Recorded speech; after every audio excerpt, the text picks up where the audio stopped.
Doc Slab Audio on music production and audio engineering.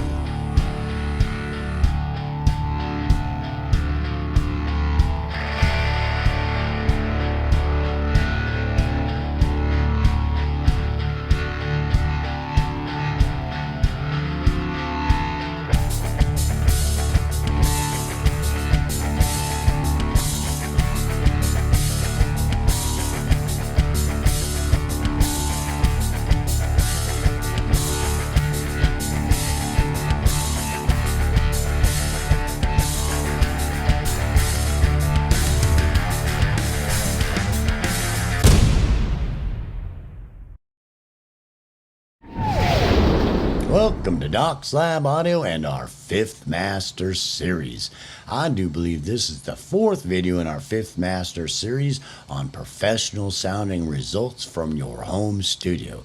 And this is going to be yet another review. This will be review number 3, and we are basically going to be looking at acoustic principles. Now, this is a kind of a huge topic because basically in the second video we had talked about your composition and performances, and then we talked about basic audio engineering principles that I've made a lot of master series on this channel. And then after that, in the introduction, we talked about dealing with acoustics, sound, electricity, current, coding algorithms, and things like that. So this is a huge topic. This is a study unto itself. So we're going to go about this in a more down-to-earth way. We're going to deal with this one subject at a time as we go through this series.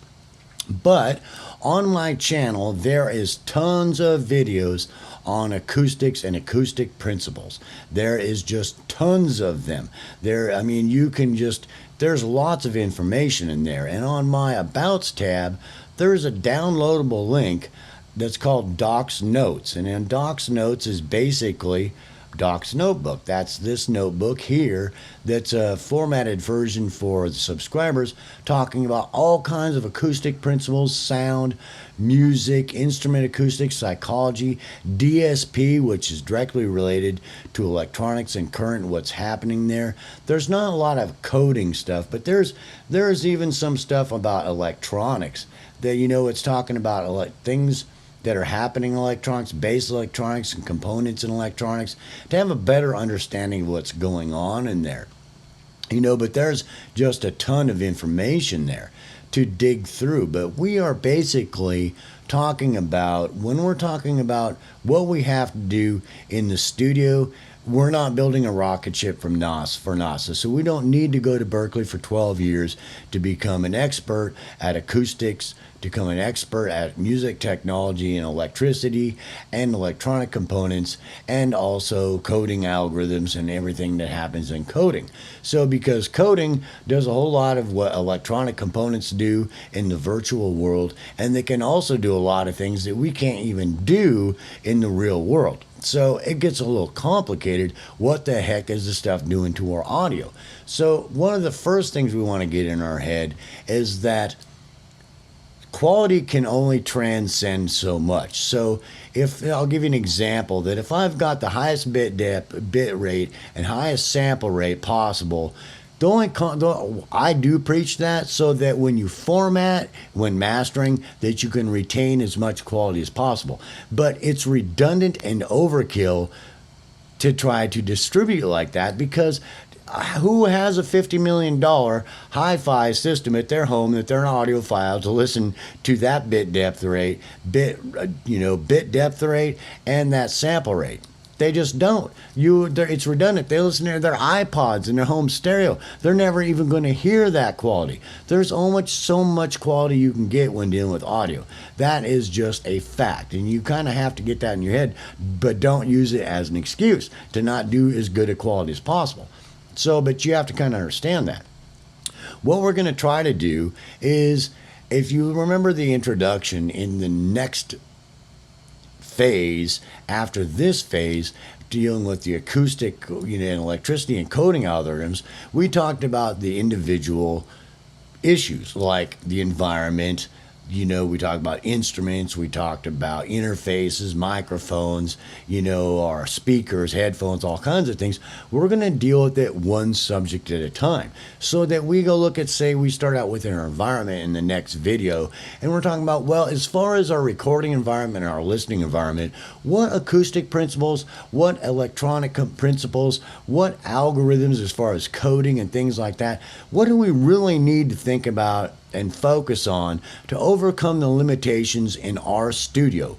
Or if we're in a bigger studio, what things there do we really have to deal with to try to overcome limitations or to do things we might want to do in even a bigger studio that we just do? Like I talked about before, that I've got a nice studio, but I want something that's not quite this expensive microphone, a little different. How do I deal with that with the principles to try to change it? Or I've got a nice room, but I want to make it sound like the room's a little different for the band that I'm working with, and I want to change it. Or if I'm in a small home studio, I've got my bedroom, or I've got this cheap microphone. How do I overcome that limitation to make it sound like I'm in any big studio with any big expensive microphone to have that professional sounding results?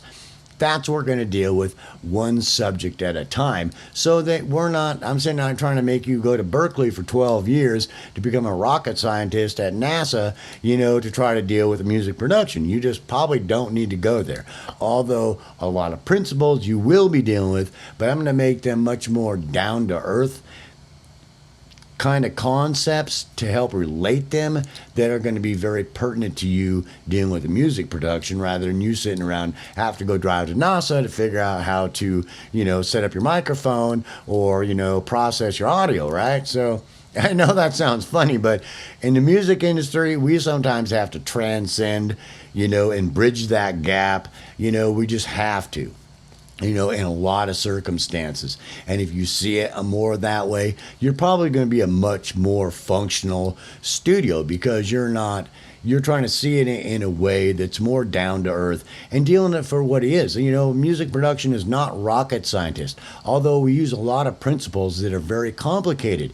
It's like, the FFT is a prime example. That is so complicated. You have no idea how much computer power that an audio file sucks up, because even in a simple audio file that it's messed up. But if you look at like codecs converting, let's say I look at binary info, it's very simple. This is the binary info running through your computer and running through your hardware. Well, you're getting electricity through your hardware, but anytime it's going through your computer, it's this algorithm that's running this binary information that is just some numbers flying around that transcends all the stuff you did in your production, comes out to these two little numbers, and for right and left speaker, and then these next two little numbers. Or if you're dealing with surround sound, you might have another couple, columns here. It's implementing all that, and it's just this binary information that's rolling around super fast, bro.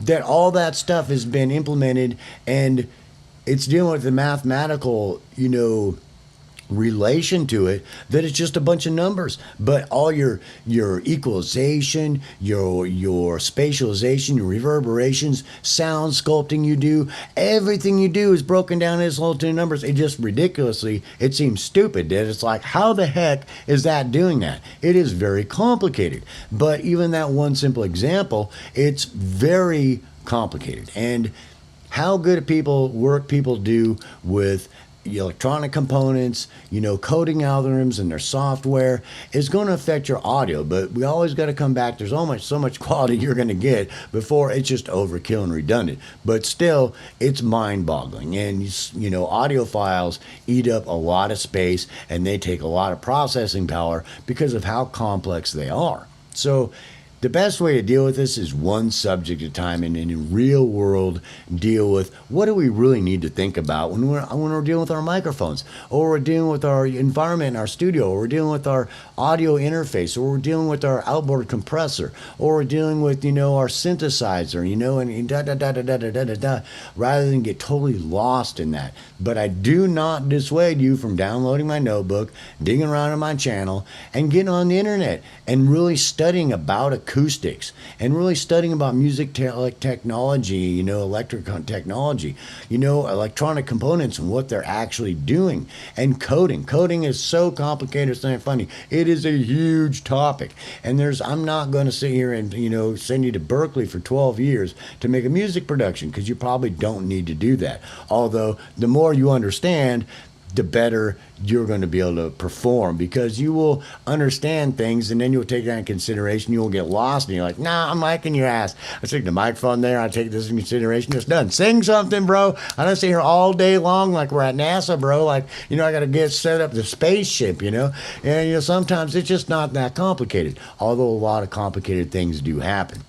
So how we're going to deal with that is we're going to deal with it one subject at a time, like we talked in the introduction. The next things we get to deal with, if you review that, you know, we'll start talking about your recording environment, listening environment, and then we get into instruments and one thing at a time.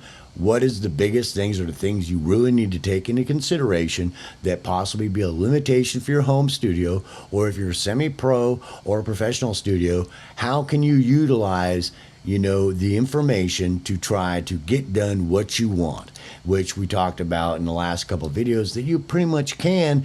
It's just an application of acoustic principles, electronic principles, and coding principles that can help you get there. But I don't want to get you lost in that. I want to help you get over simple hurdles that you're probably running into, so that you can get really good professional sounding results no matter what kind of studio you're in, and those things aren't a hindrance to you. And I want to bring it to you in a much more down-to-earth way, rather than send you to Berkeley for 12 years to study each one of those topics. You'd be in college for the next 30 years, you know, and you'd be like, eventually be like, well, why do I want to do music production, bro? I mean, I've been in college for 30 years studying these things. So we're going to try to avoid that, right? So that's kind of the way we're going to approach it. So I hope that makes sense and it didn't scare you. I'm going to try to simplify it as much as possible, one subject at a time, to simplify how you're going to overcome any of the issues that we talked about in this video in your home studio, in your semi-professional studio, or any big studio you might be in. So peace, self-love. I certainly hope you enjoyed this next video on our 5th Master series, and I will see you in the next video.